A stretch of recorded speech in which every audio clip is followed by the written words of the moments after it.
proses saya menangani perkara ini, banyak kejadian-kejadian yang menurut saya di luar kewajaran dalam proses pemeriksaan suatu perkara pidana. Jadi banyak hal-hal yang aneh. Di situ saya melihat hakim ini cenderung tendensius, intervensif. Contohnya apa? Contohnya, Bang, ini track record hakimnya sempat dicek belum ya? Sudah. Kasus-kasus yang sebelumnya. sudah, saya cek. Bagus track recordnya, sering tidur di sidang. Hah? Buat Ronald, kalau misal kamu nonton ini, saya nggak akan pernah maafin kamu. Kalau kamu misalkan pengen bebas, ini minimal saya lindas balik dulu. Jadi saya pengen benar-benar berjuangin kasus ini tuh karena buat anak almarhum. Terus sekarang ibu saya juga meninggal gitu. Saya nggak tahu sih maksudnya harus kayak gimana ya. Sedih, kecewa, kayak marah, udah geram banget gitu sama keluarga mereka itu. Kita orang kecil nggak bisa apa-apa. Dan bahkan ya, dokter ya, tersangka ini begitu putus bebas akan ke luar negeri. Cukup dengan tanya Dokter Richard. Hari ini saya kedatangan keluarga dari almarhum Dini Sera. Alvika Risma. Siapanya dari almarhum Dini? Aku adik kandung. Adik kandung? Ya. Oh, oke. Dan Masnya? Saya Dimas Imaura Alfarau, selaku kuasa hukum dari almarhum Dini Sera Afriansi. Oke. Aku nggak tahu harus ngomong apa, tapi yang jelas aneh banget ya. Sudah dengar beritanya? Sudah dong. Ronald Tanur dibebaskan. Mungkin sudah bebas ya, sudah keluar ya sekarang ya. Sudah. Tanggapannya dulu dari keluarga. Tentunya marah ya, saya marah, sedih, kesal juga gitu. Kecewa udah pasti ya. Kok bisa-bisanya gitu. Dia bebas gitu aja. Sedangkan kakak saya meninggal dengan tidak wajar gitu. Pasti sedih sih tentunya. Orang tua melihatnya bagaimana? Pertama kali tahu beritanya? Orang tua juga pasti sedih, terutama bapak gitu ya. Soalnya kan ibu saya juga meninggal 3 bulan yang lalu. Oke. Kecewa semuanya dengan hasilnya? Kecewa, tentu. Oke, aku coba ingatkan sedikit ya. Ini kamu dari mana? Dari Surabaya kah? Aku dari Sukabumi. Oh, dari Sukabumi. Jadi Dininya ini orang Sukabumi sebenarnya? Dia asli Sukabumi, terus dia ngerantau ke Surabaya. Oke. Gitu. Sebelumnya dia tahu nggak sih, Dini ini tahu nggak sih bahwa yang dipacarinnya ini anak anggota DPR? Kalau itu aku kurang tahu. Kalau keluarga pribadi sih nggak tahu. Cuman taunya dia punya pacar baru gitu. Soalnya kan emang belum lama ya sama Ronald ini. Oke. Cuman taunya, oh iya ini pacar barunya. Aku lihat di TikTok kan, di TikTok gitu. Cuman aku juga nggak tahu kalau si pacarnya ini anaknya pejabat. Oh, gitu. nggak tahu ya? Aku nggak tahu. Nggak tahu ya? Tapi kalau almarhum juga kurang tahu sih dia tahu apa enggaknya. Oke. Dan ini pacarannya baru ya? Belum lama ya? Belum lama sih kalau nggak salah gitu ya. Kalau nggak salah dari bulan Mei deh kalau nggak salah. Oke. Kita coba flashback balik dulu ya. Supaya orang bisa nginget nih ya. Ini kesalahannya luar biasa banget. Ini katanya ada terdakwa yang ada CCTV, bisa dibebaskan. Ada CCTV aja bisa dibebasin. Ya. Gimana kalau hilang CCTV ya? Tapi kita flashback dulu ya. Itu kejadiannya kayak gimana sih pada malam itu? Saya kurang tahu ya. Yang jelas keluarga dikabarin kalau pagi-pagi kalau almarhum itu meninggal gitu. Terus ibu saya sama sepupu langsung datang ke Surabaya gitu buat ngecek. Itu belum dikasih tahu tuh kayak meninggalnya karena apa gitu. Masih kayak meninggal katanya serangan jantung gitu. Ya udah, sepupu saya pergi dong. Sempet dikasih tahu Iya, itu serangan jantung. Iya, dari polisi nggak tahu polsek atau polres tepat gitu ya. Kurang tepat gitu. Dari polisi kasih taunya itu serangan jantung. Iya, atau lambung katanya gitu. Oh, pernah ke-spill kata-kata itu? Iya. Serangan jantung atau lambung? Iya, katanya lambung sih. Terus sepupu saya langsung ke Surabaya kan, sama ibu, almarhum ibu gitu. Terus tiba-tiba sampai sana kan, waktu sepupu di perjalanan sempat dikirim-kirim sama teman-temannya gitu. Ini kok meninggalnya aneh gitu, kayak banyak memar, kayak gitu. Jadi kayak, agak janggal gitu. Waktu diselidiki gitu sama Mas Dimas juga, ternyata emang ada sesuatu. Oke. Mas Dimas ini pengacara dari awal berarti? Siap. Ya. Dari pertama kali kejadian? Ya, jadi begini dokter. Salah satu teman dari almarhum itu mengirim pesan singkat ke saya melalui WA. Pada saat itu pagi, sekitar pukul 6:30 pagi. teman itu mengatakan bahwasanya ini ada temanku meninggal mas, tapi keadaannya tidak wajar. Lah, kata dari pihak kepolisian itu sakit lambung. Melihat dari foto yang di sana saya melihat ada beberapa luka memar, di situ akhirnya saya berinisiatif, nggak benar ini tidak benar. Ini harus dilakukan pengecekan kepada korban termasuk olah TKP dengan baik. Akhirnya saya dari tim lembaga bantuan hukum kita berinisiatif langsung mendatangi TKP. Pada saat itu saya berkoordinasi dengan Polrestabes Surabaya. Memang sudah ada prarekonstruksi yang dilakukan oleh Polsek, yang dimana anehnya itu memang sudah ada justifikasi bahwasannya salah satu keterangan dari polisi di Polsek itu menyampaikan sakit lambung. Berarti ini cukup konsisten ya, dari penyidik bawah sampai ke kakak hakim ya? Ya, jadi belum selesai di situ ceritanya dokter. Setelah ada statement seperti itu, akhirnya saya bilang, nggak bener nih, bukan lambung, ayo dicek. Ya nggak apa-apa mas, kalau mau dicek ya silakan laporan keluarganya. Ya sudah, keluarga dari Sukabumi akan saya ajak untuk melaporkan. Jadi memang saya clearance, artinya begitu turun dari pesawat, keluarga ini langsung saya jemput untuk saya ajak melaporkan ke Polrestabes Surabaya karena saya tidak mau ada pengarahan. Jadi keluarga ini diarahkan untuk tidak usah diotopsi, tapi langsung dibawa pulang dan dimakamkan. Betul begitu deh ya?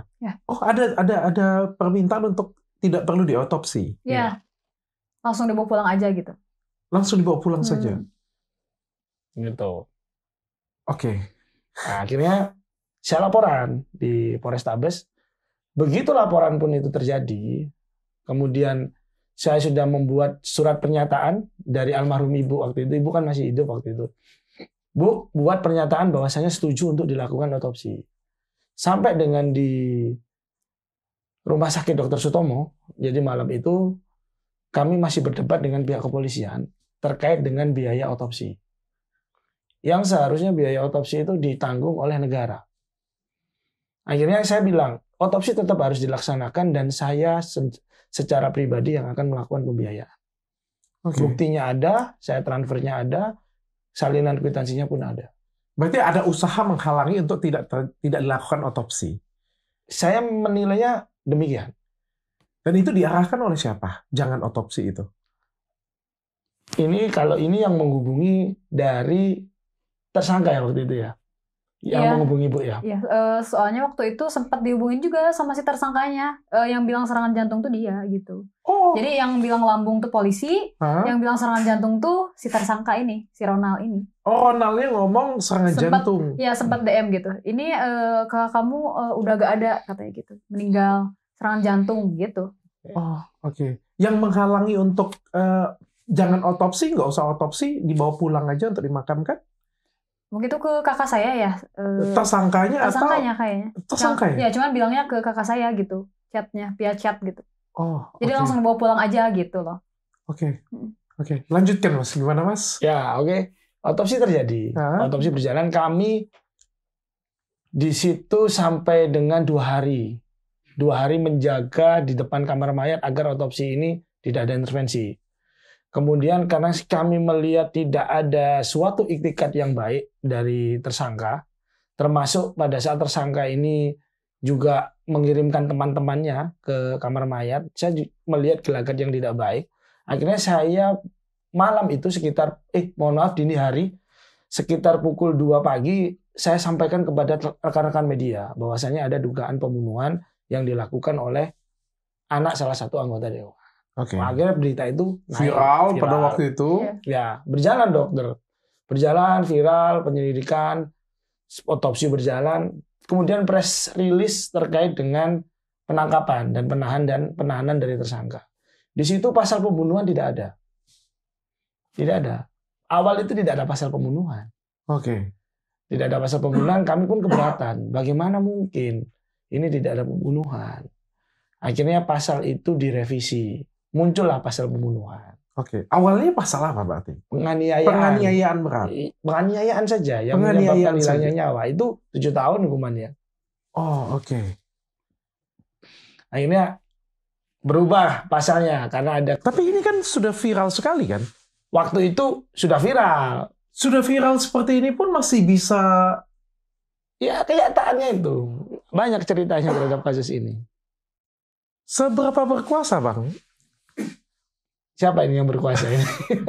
Ayahnya tersangka. Wah, saya tidak bisa menilai itu, dokter. Tapi yang jelas dalam proses saya menangani perkara ini, banyak kejadian-kejadian yang menurut saya di luar kewajaran dalam proses pemeriksaan suatu perkara pidana. Jadi banyak hal-hal yang aneh. Oke. Tadi Lanjut. pasalnya tadi ya. Ya, dari pasal. Tapi CCTV komplit semuanya. Komplit. CCTV komplit, Saksi komplit. saksi komplit. Iya.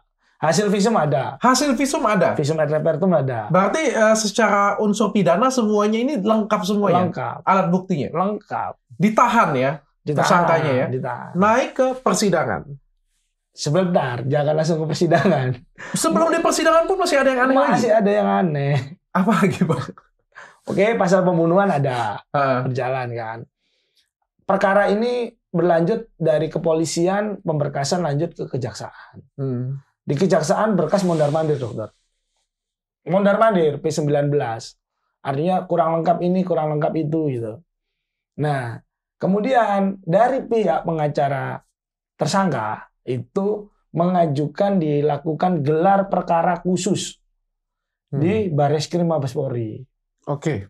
di Biro Wasidik. Bayangkan, perkara ini sudah naik ke JPU, masih minta gelar perkara khusus, dokter. Karena apa? Apa yang dianggap mereka salah? Mereka keberatan terhadap penerapan pasal penganiayaan dan pasal pembunuhan. Mereka ingin ini diterapkan pasal Undang-Undang Lalu Lintas tentang kecelakaan. Itu gelar. Bayangkan ya, orang yang tentu kami ini kan Ngambil celah hukum ya. ya, Seperti itu ya. kami ini kan satu terkait dengan sumber daya operasional untuk menangani perkara setingkat LBH itu kan tidak sangat banyak gitu. Kami harus mondar-mandir Surabaya ke Jakarta kan gitu. Ya kami datang ke Jakarta menghadiri gelar perkara khusus tersebut. Untungnya dalam gelar perkara tersebut bukti-bukti yang sudah kami sajikan dan pendapat-pendapat yang sudah kami sampaikan di dalam gelar perkara khusus tidak merubah pasalnya. Tetap pasal 338 dan 351 tentang pembunuhan dan juga dijuntukan dengan penganiayaan. Berjalanlah masuk ke proses persidangan. Proses persidangan nih, jalan nih kan. Jalan proses persidangan. Dalam persidangan itu ada serangkaian pemeriksaan saksi-saksi. Termasuk alat bukti. Disitulah saya beberapa kali saya menghadiri persidangan, saya menilai bagaimana hakim ini memeriksa. Bagaimana, Pak? Jadi pada saat itu memang kondisivitas media tidak terlalu ramai seperti sebelumnya. Iya. Artinya tidak banyak. Kan karena kasusnya sudah tidak viral lagi Iya, ya.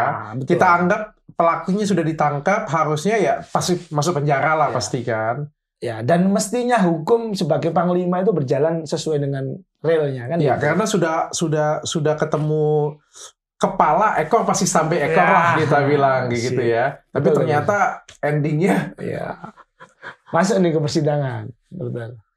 Di persidangan saya melihat bagaimana cara hakim menilai, cara hakim melihat saksi menyampaikan dan alat-alat bukti yang disampaikan oleh JPU. Di situ saya melihat hakim ini cenderung tendensius, intervensif. oh ya, Iya. contohnya apa? Contohnya, saya hadir pada saat pemeriksaan ahli forensik. Ahli forensik masih menjelaskan beberapa poin-poin tentang pemeriksaan hasil otopsi.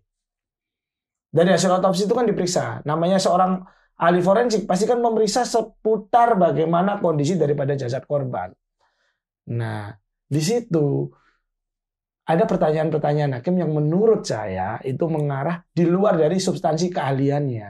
Contohnya, kamu tahu dari mana kalau itu remuk karena bekas ban gitu? Karena apa? Karena terlindas. Itu kan tidak sesuai gitu. Karena dia bukan saksi fakta di kejadian, dia ahli forensik yang menjelaskan adanya pendarahan di lambung, di hati dan di dada karena kekerasan benda tumpul. Nah, ahli forensik itu kan juga ini kemungkinan bisa jadi karena ada lindasan ban dan lain sebagainya. Karena memang ada bekas ban di sininya korban itu ada bekas ban. Kan tidak mungkin orang mati kemudian matinya nggak karena bekas ban terus kita tempelkan di bekas ban itu kan biadab sekali kan itu loh. Tapi CCTV-nya ada kan? Ada.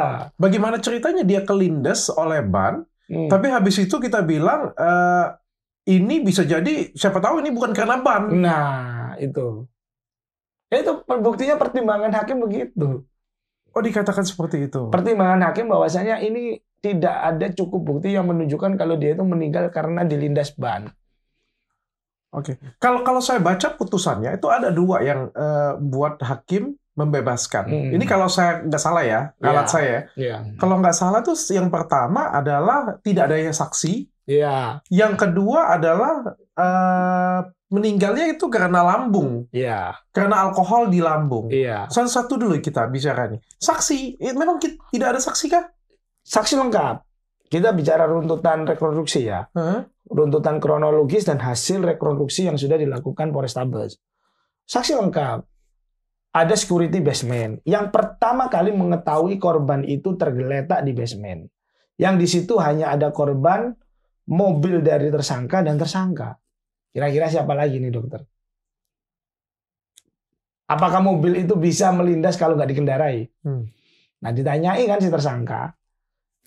Ini kenapa? Itu mengelak dia. Nggak tahu ngapain dia di situ. Ya jangan diginikan dong. Security basement bilang begitu. Masukkan, bawa berobat. Dimasukkan di belakang mobil. Bagasi belakang mobil milik tersangka. Bayangkan. Oke. Dan saksinya dihadirkan di persidangan? Hadir. Dan saksinya tidak berubah keterangan? Ya tidak dong. Loh, kenapa hakimnya rekonstruksi berkata, juga ada berita acara rekonstruksi. kenapa hakimnya berkata tidak ada saksi? Maka dari itu aneh. Yang kedua, meninggalnya karena alkohol di dalam lambung. Iya. Itu tidak ada penjelasan, tidak ada hasil pemeriksaan medis baik dari medis kehakiman. Kalaupun hakim meragukan hasil otopsi yang kami lakukan di tingkat penyidikan, dia harus melakukan otopsi ulang kan. Tidak ada, dia menggunakan asumsinya. Tidak ada otopsi ulang. Tidak ada. Kalau dari hasil otopsi visum et repertum sebelumnya, yang saya baca nih ya, itu meninggalnya karena robekan pembuluh darah di hati. Betul. Dan itu karena benda tumpul. Benda tumpul karena rusaknya rusuk. Meninggalnya itu. Iya. Kok kenapa bisa pendarahan lambung? Kok, mohon maaf ya hakim ya, mohon maaf hakim yang terhormat ya. Ini kan dokter nih yang periksa nih, ahli forensik nih, visum nih, sudah menemukan penyebab kematiannya. Kok hakimnya bisa berpendapat lain dari dokter gitu? Iya. Ini hakim atau dokter sebenarnya? Hakim atau dokter atau dia lagi, mohon maaf ini, lagi berhalusinasi. Masuk angin mungkin. Nah itu bahaya juga itu. Adakah indikasi hakimnya masuk angin, Pak? Ya, ada catatan-catatan saya lah.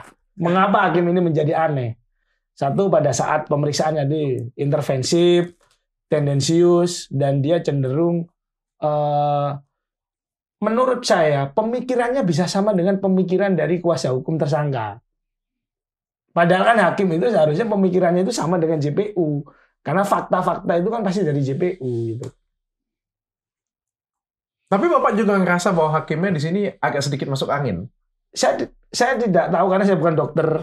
Jadi masuk angin. Enggak, bukan masuk angin yang saya maksud itu adalah masuk angin dalam tanda kutip, Pak. Saya lebih menganalisa pada keilmuan dalam teknis pemeriksaan persidangan, dokter. Saya tidak melihat masuk angin atau tidak, tapi bagaimana teori-teori pemeriksaan hukum pidana, teori-teori hukum acara persidangan, itulah yang harusnya menjadi sebuah dasar dalam kita mengadili suatu perkara. Saya melihat peradilan di sini tidak berjalan berimbang. Itu menurut saya. Jadi kalau dikatakan apakah masuk angin, saya tidak bisa bicara masuk angin, tapi tidak berimbang. Dan itu tidak sejalan dengan prinsip-prinsip ketentuan peradilan yang benar. Itu menurut saya. Oke, dan sekarang akhirnya ini dibebaskan. Ya, menuju keputusan bebas itu saja juga aneh menurut saya. Kenapa? Kenapa bisa aneh? Ada waktu 14 hari sejak pledoi itu dibacakan pada tanggal 11 Juli 2024. Itu harusnya dibacakan putusan itu pada tanggal 22 Juli 2024. Tuntutan itu sudah dibacakan 7 Juli kalau tidak salah, 2024. itu ada waktu yang cukup panjang. Artinya hakim dalam menganalisa antara tuntutan dari jaksa, kemudian dari pledoi dari tersangka, ini tinggal melaraskan saja. Jika ini bertentangan dengan alat buktinya, pledoinya, maka tuntutan ini hanya tinggal di copy paste. Kemudian dia bisa menambahkan pertimbangan, mengurangi hukuman atau menambahkan hukuman. Lazimnya seperti itu. Sehingga tidak ada kata Senin itu tidak siap putusan itu dibacakan. Anehnya, Senin 22 Juli 2024, hakim mengatakan putusan belum siap dibacakan. Itu memang disampaikan seperti itu. Disampaikan. Belum siap untuk Dibacakan Senin, baru dibacakan di hari Rabu 24 Juli 2024. apakah itu hal yang lumrah? Menurut saya bisa saja menjadi lumrah jika di sana memang ada waktu yang terlalu pendek untuk memutuskan. Ini kan sudah cukup panjang. Dan kenapa kok masih menunggu 2 hari lagi? Ada apa? Mungkin belum cair. Enggak, ini apa namanya, cairan minuman. Setelah 2 hari itu, kemudian putusannya, saya pikir begini, mungkin saya berpikir positif. Artinya mungkin akan ada sebuah pertimbangan yang memperkuat jikalau nanti pihak dari kuasa hukum tersangka ini melakukan banding atau kasasi terhadap putusan. Hakim ingin memperkuat putusan berdasarkan tuntutannya jaksa. Malah hasilnya sebaliknya, jomplang gitu. Begitu Malah dengarnya, bebas. Jadi begitu dengar, saya itu posisi baru turun tol. Begitu dengar putusan bebas itu, dan itu mendekati waktu sholat isya. Jadi begitu dengar putusan bebas, saya langsung, karena saya muslim, saya menuju ke salah satu masjid, ya saya mendoakan semoga 3 hakim ini bisa merasakan bagaimana sakitnya keluarga almarhum dan bisa segera mendapatkan balasan yang setimpal dari Tuhan Yang Maha Esa. Itu aja. Orang kecil apa yang bisa kita lakukan, dokter?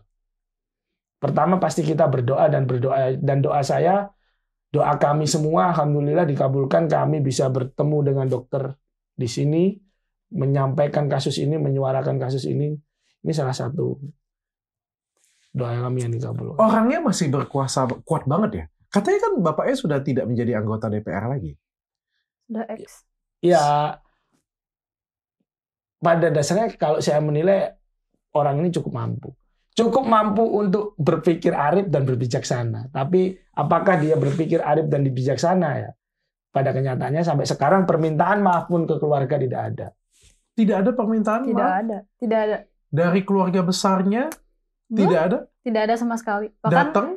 enggak ada. Buru-buru datang gitu ya dari WhatsApp lah gitu atau telepon. Enggak ada sama sekali. Tidak ada sama Enggak sekali. ada sama sekali. Dan bahkan ya, dokter ya, saya tadi mendengar dari beberapa tim ya, orang yang memberikan saya informasi ya. Tersangka ini begitu putus bebas akan ke luar negeri. Bayangin, kami tim kuasa hukum masih memperjuangkan ini di tingkat kasasi, melanjutkan kehidupan, menjaga anak yatim dari almarhum Dini Sera Afianti.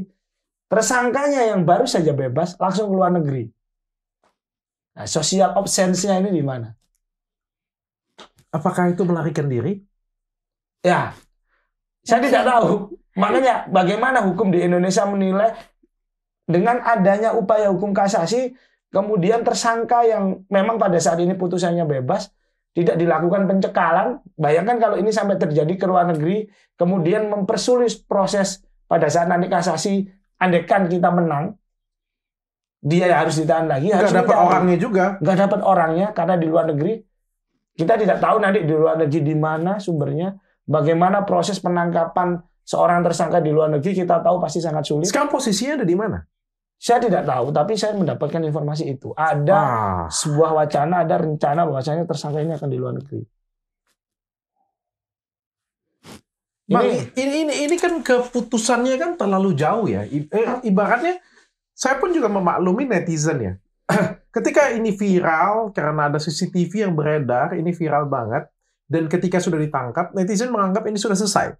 Tugas netizen ini sudah selesai. Iya. Ya, karena kita menganggap juga CCTV ada, visum et repertum ada, sudah ditangkap juga. apalagi yang kita harus ragukan lagi, dan kasus ini sudah viral, berarti kan tinggal dihakimi saja. Pak, ending ya, ini plot twist-nya luar biasa. Kalau saya bilang gugatannya 12 tahun ya.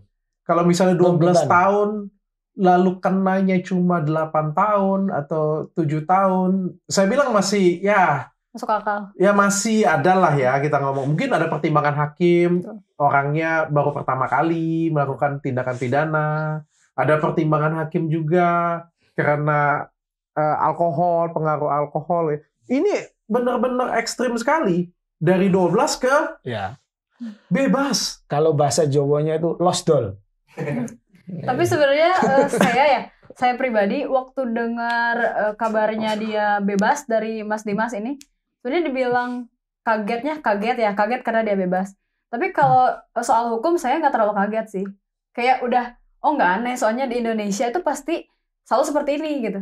Kayak hukum itu terlalu tumpul ke atas dan tajam ke bawah. Apalagi kita orang kecil dengan dia yang anak pejabat gitu, kita nggak bisa apa-apa gitu. Jadi kayak, udah nggak aneh sih sebenarnya, kayak nggak kaget kalau soal hukumannya. Saya cuman kaget aja kok dia bisa bebas ya. Apa ya, minimal 7 tahun, 8 tahun lah. Tapi ini bener sama sekali langsung bebas gitu aja. Sedangkan CCTV ada, saksi, visum, bahkan visum loh gitu. Sampai kakak saya di otopsi gitu loh. Tapi bebas gitu aja. Malah kasus yang lain ya, mohon maaf, yang nggak ada CCTV sama sekali, dia bisa nangkap orang sembarangan kan? Hukum di negara itu emang kayak gini sih. Jadi kayak kaget gak kaget juga ya. Nah, ada Iya. yang Kasus Vina yang nggak ada CCTV. Nah itu loh. Ini penjaranya seumur hidup. Iya, seumur hidup, ada yang 8 tahun kan. Bahkan kemarin ada yang ditangkap tiba-tiba. Aneh gak sih? Yang ini ada CCTV-nya, ada visumnya, lengkap semuanya, bisa dibebaskan. Betul. Tapi kamu sudah, ya kalau saya jadi kamu juga, kalau misalnya rakyat kecil biasa juga, ya pasti pikirnya, ya adalah the power of duit ya, the power of duit ya. Dari 12 tahun ya mungkin bisa lah jadi 7-8 tahun gitu ya. Mikir Tapi gitu. ini nol loh. Lucu kan? Lucu. Dan yang memutus itu hakimnya, dokter harus tahu ya. Dari laporan LHKPN-nya, ini kalau kita bandingkan dengan kebijaksanaan dan kearifan hakim tentang kasus ini dengan kasus Vina ya. Hakim yang memutus bebas tersangka kasus Vina, si hakim di pengadilan di Jawa Barat itu ya, itu LHKPN-nya dia hanya punya Montor Scoopy. Tapi dia bisa memutus dengan arif bijaksana, membebaskan orang yang tidak bersalah. Hakim Eman Sulaiman. Eman Sulaiman. Hanya punya Montor Scoopy itu. Oke. Sementara hakim ini Punya apa? 8 miliar dokter LHKPN-nya. Bisa memutus bebas orang yang menurut saya sangat-sangat bersalah. Kemudian diputus bebas. Nah, itu anehnya. Bayangkan cara berpikir orang yang punya Scoopy saja itu bisa arif dan bijaksana. Ini yang sudah punya uang 8 miliar yang dilaporkan. Saya tidak tahu yang tidak dilaporkan. Begitu dia dalam memutus. Apalagi yang dicari harusnya. Tapi kok seberani itu, Bang? Apakah ada mungkin saya belain hakim ya, saya belain hakim ya. Mungkin ada sesuatu yang tidak terekspos mungkin di media gitu. Ada sesuatu hal pertimbangan hakim yang berat banget menurut hakim ini. Wah, ini nggak bersalah nih, innocent nih. Ini anak baik-baik ini. Ini bukan pembunuhan nih. Ada nggak sesuatu mungkin pertimbangan hakim yang mungkin tidak terspill gitu, Bang? Mustahil, dokter. Tapi ada sih katanya yang ini loh, yang karena si tersangkanya yang ngantar ke rumah sakit, katanya karena itu. Nah itu fakta itu malah faktanya salah bukan, total itu. Bukan gitu. Makanya saya bilang mustahil. Bayangin orang dia ngomong katanya punya niat membawa ke rumah sakit. Di black hole, di basement udah dimasukin di dalam bagasi belakang mobil. Dari Landmark menuju Benson dan National Hospital itu jaraknya nggak sampai 5 menit. Dia ke apartemen, nggak langsung ke National Hospital. Di apartemen ya, dia naik ke atas ambil tas, ambil barang-barangnya dia, turun ke bawah masuk ke mobil. Ini korban ditinggal di lobi. dalam keadaan dia itu sudah sekarat, bahkan mungkin mati waktu itu sudah, karena sudah tidak ada nafas kan. Diberhentikan mobil ini oleh security. Nggak langsung ke rumah sakit ya? Enggak, oleh security dan pihak pengelola apartemen ditanyai, ini gimana, sakit apa? Yang kemudian dia bikin drama itu tadi, ngasih RPC yang dia kan nggak punya hak untuk melakukan itu. Tindakan itu kan nggak boleh dilakukan oleh sembarang orang. Tapi itu menjadi pertimbangan, dianggap itu salah satu. Membantu kan.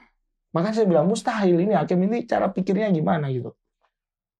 Dan dia baru membawa korban itu setelah ada desakan dari security apartemen dan pengelola apartemen.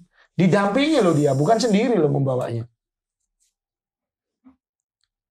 Jadi itu hal yang mustahil ya kita Mustahil, bilang ya. Ada apa? sesuatu hal, mungkin ada ya ide cerita yang tersimpan gitu. Kalau Ada sesuatu yang tersimpan kecuali yang di rekening ya. Sudah di Itu rekening maksud ya. saya. Kalau sesuatu yang tersimpan di antara mereka itu yang saya tidak tahu. Kalau data-data yang tersimpan nggak ada lagi ya? Nggak ada. Tapi Nggak ada kalau lagi ya? tersimpan di antara mereka lah saya itu nggak tahu. Itu.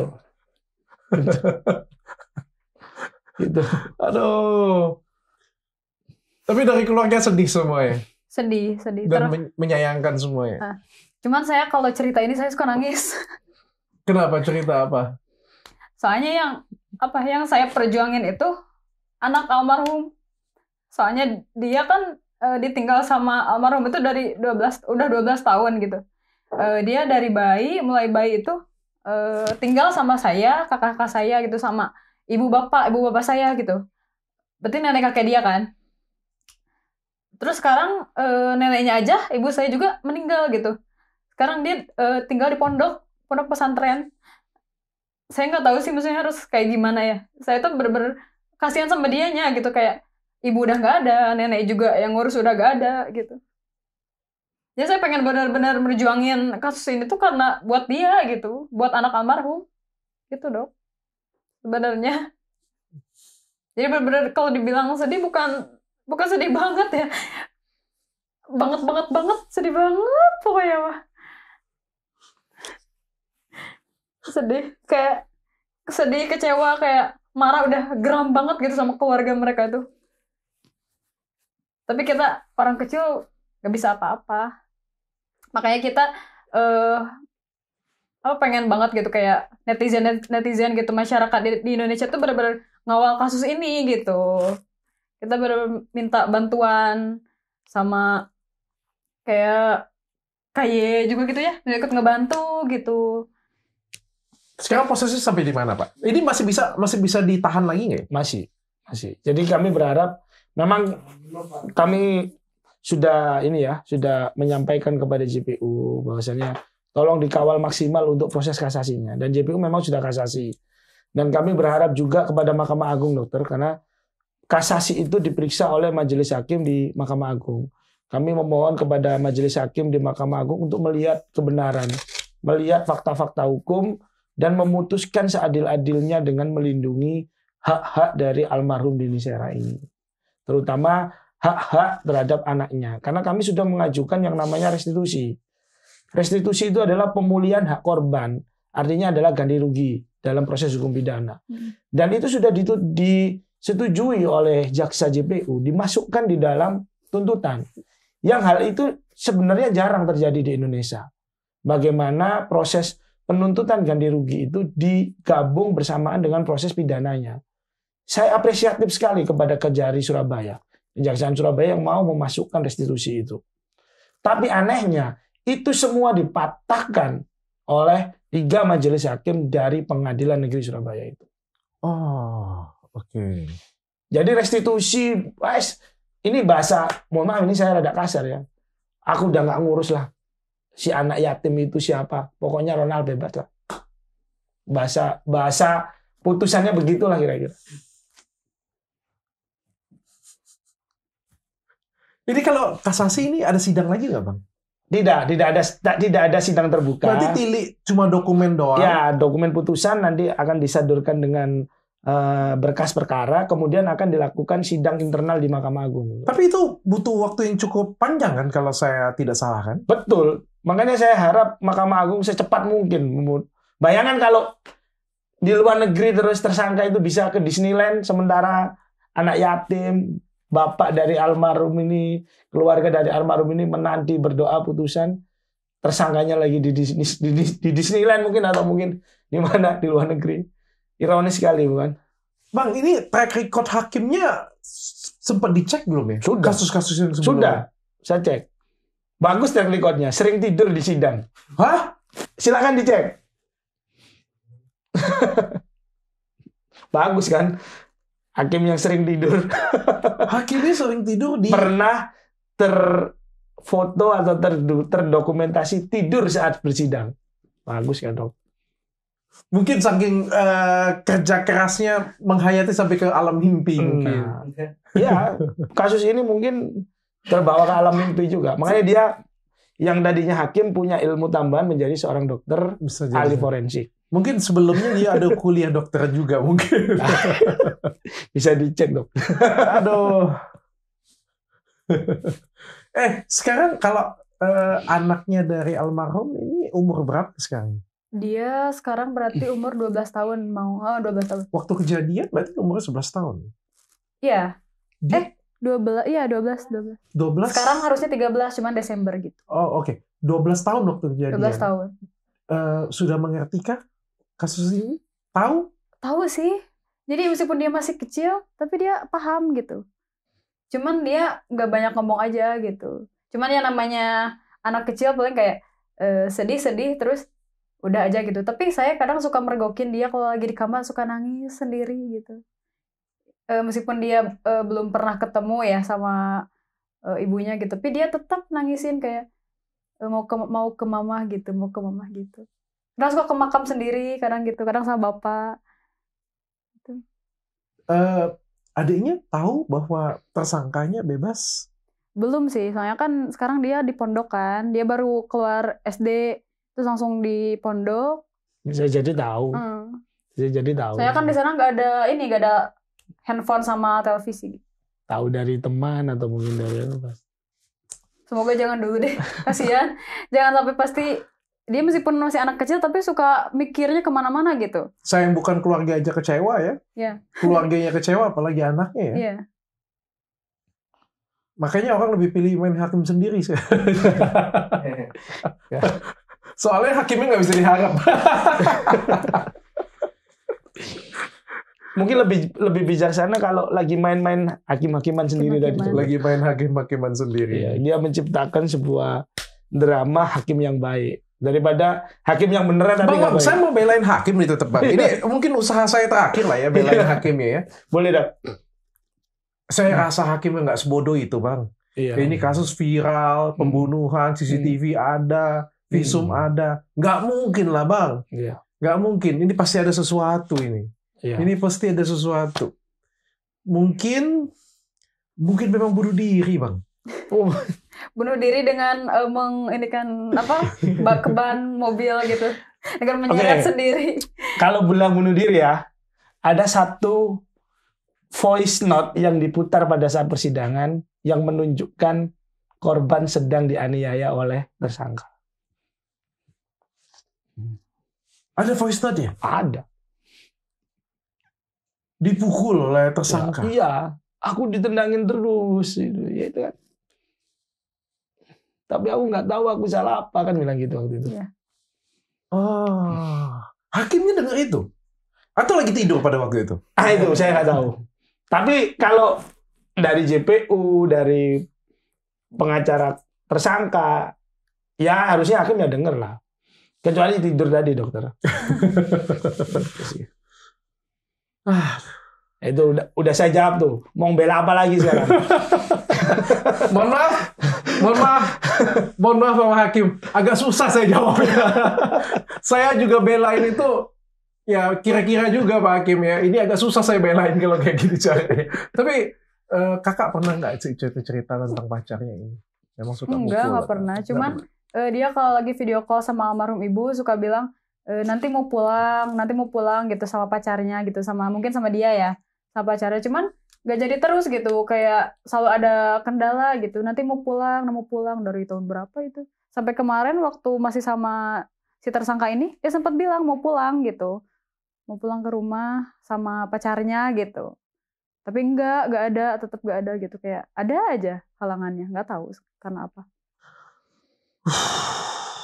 Jadi langkah hukum dari pihak keluarga? Langkah hukum masih proses itu ya, masih ngambil kasasi itu. Kasasi dari JPU kita akan kawal dokter. Kami juga melaporkan nanti besok Senin ya. Kita akan melaporkan hakim kepada Komisi Yudisial dan Badan Pengawasan Hakim di Mahkamah Agung. Dan kami juga sedang mempertimbangkan dan mempersiapkan untuk melaporkan ini kepada Komisi Pemberantasan Korupsi untuk melakukan pengecekan lebih dalam. Dari pihak keluarga masih percaya? Apa ya? Masih optimis dan percaya dengan hukum di Indonesia? Bisa selesaikan ini? Ragu sih, cuman semoga gitu karena sekarang kan lagi diperhatikan juga kan sama publik gitu, sama kayak petinggi gitu. Ya semoga aja lah ada banyak bantuan biar terbukti gitu sebenarnya dia tuh emang salah gitu. Oh, ada CCTV-nya, ada Iya. semua ya. Kayak keluarga juga kayak berharap ke siapa lagi lah ya, kayak kalau hakimnya aja kayak gitu kita harus berharap sama siapa lagi? Kalau hakimnya nggak adil, kita harus berharap ke siapa lagi dong? Bang, kalau misalnya hakim ini terbukti memang ada kesalahan dalam memvonis, apa yang hukuman yang akan didapat oleh hakimnya? Iya, kalau terkait putusan itu yang bisa berubah memang adalah upaya hukum kasasi tadi dokter. Jadi tidak mempengaruhi daripada putusan yang sudah ditetapkan di Surabaya. Misal nih, hukum di kasasinya dinyatakan plok 12 tahun penjara nih, tangkap nih ya. Hakim yang memutuskan di persidangan pertama 3 hakim itu akan apa yang terjadi pada 3 hakim tersebut? Nah, itu makanya besok kami laporkan di Komisi Yudisial dan Mahkamah Agung. Oke, endingnya kalau dilaporkan terbukti misalnya salah dalam putusan. Ya, tapi kan kalau masuk angin atau enggak kita nggak bisa tahu ya, Bang ya. Makanya saya pertimbangkan di KPK agar memeriksa semuanya, rekeningnya dan sebagainya. Pakai rekening boyo. Ya, kan ada aliran nanti dokter. Ada alirannya. Ya, jadi kalau memang secara kode etik dan disiplin hakim di Komisi Yudisial dan Badan Pengawasan Hakim ya, hakim yang terbukti melanggar kode etik, melanggar kepatutan hakim, itu sanksi paling berat bisa jadi dia diberhentikan sebagai hakim. Dan jika ditemukan suatu tindak pidana, maka dia juga bisa dilakukan proses hukum. Oke. Harapan kami ya, kalau itu terbukti ya harus ditindak. Kalau Bapak Hakim nonton video ini, dan saya kan pasti nonton sih, dari pihak keluarga apa yang pengen disampaikan dengan Bapak Hakim? Kalau Pak Hakim lihat ini, tolong hati nurani Pak Hakim ini di mana? Karena kakak saya udah meninggal, sekarang ibu saya juga ikut meninggal juga. Bukti CCTV sudah ada, saksi-saksi sudah ada, sudah jelas. Apa sih yang Pak Hakim cari? Abang mungkin mau nambahkan, Bang? Ya, sebagai seorang hakim yang dia adalah kepanjangan tangan Tuhan ya, seharusnya dia melihat sebuah fakta hukum, melihat kebenaran, dan memutuskan hukum seadil-adilnya untuk memberikan manfaat kepada semua pihak dan melindungi semua pihak. Bukannya malah dia mengarang cerita, membuat dongeng untuk menguntungkan satu pihak. Itu dokter. Nah, saya yakin hukumannya pasti berat banget ya, seperti itu ya.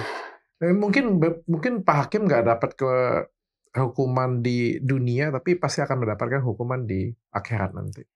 Amin. Terakhir, Alfi, kalau Ronald nonton video ini, dan saya yakin dia belum pernah menghubungi keluarga ya? Belum pernah menghubungi keluarga? Belum minta maaf? Belum. Kalau dia nonton video ini, apa yang kamu pengen sampaikan dengan dia? Buat Ronald, kalau misal kamu nonton ini, saya benar-benar benci kamu, sekalipun kamu minta maaf ke saya dan keluarga saya nggak akan pernah maafin kamu. Kamu harus lihat apa yang nanti yang akan Tuhan balas ke kamu. Kalau kamu misalkan pengen bebas, sini minimal saya lindas balik dulu. Jangan bebas kayak gitu aja dong. Jangan mentang-mentang kamu punya banyak duit, kamu bisa ngerendahin keluarga saya gitu aja. Kamu harusnya bisa lebih bijak lagi ya seharusnya. Apalagi kamu ini anak seorang anggota loh. Bang, ada yang pengen disampaikan, Bang? dengan Ronald? Ya. Ya, Mas Ronald kemarin sudah menyampaikan bahwasanya Tuhan menunjukkan kebenaran. Kita lihat di akhir perkara ini bagaimana Tuhan itu menunjukkan kebenaran kepada kita semua dan saksinya seluruh Indonesia termasuk Dr. Richard Lee nanti. Beliau berkata bahwa Tuhan menunjukkan kebenaran. Iya. Berarti memang antara penjahat dengan orang baik itu sama-sama mengandalkan Tuhan ya Pak ya? Iya. Makanya kita lihat nanti akhirnya, dokter.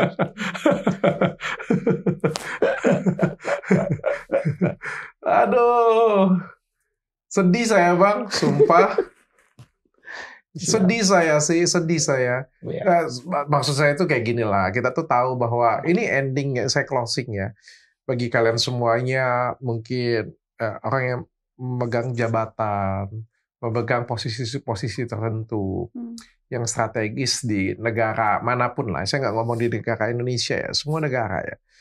Mungkin kita teriming atau pengen melakukan korupsi karena kan memang suatu hal yang seksi dan menarik ya.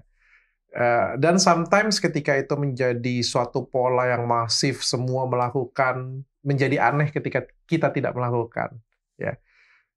Itu suatu hal yang salah. Jelas sekali itu suatu hal yang salah. Tapi jangan tutup juga hati nurani kita. Ada beberapa hal yang menurutku tuh nggak boleh kita memberikan ampun. Ya, salah satunya itu adalah mengambil nyawa orang lain, menggunakan obat-obatan terlarang, mencelakakan orang lain. Oke, saya tuh masih oke lah kalau misalnya mobil lewat lampu merah, ngambil duit, itu aja sudah salah, tapi masihlah saya oke.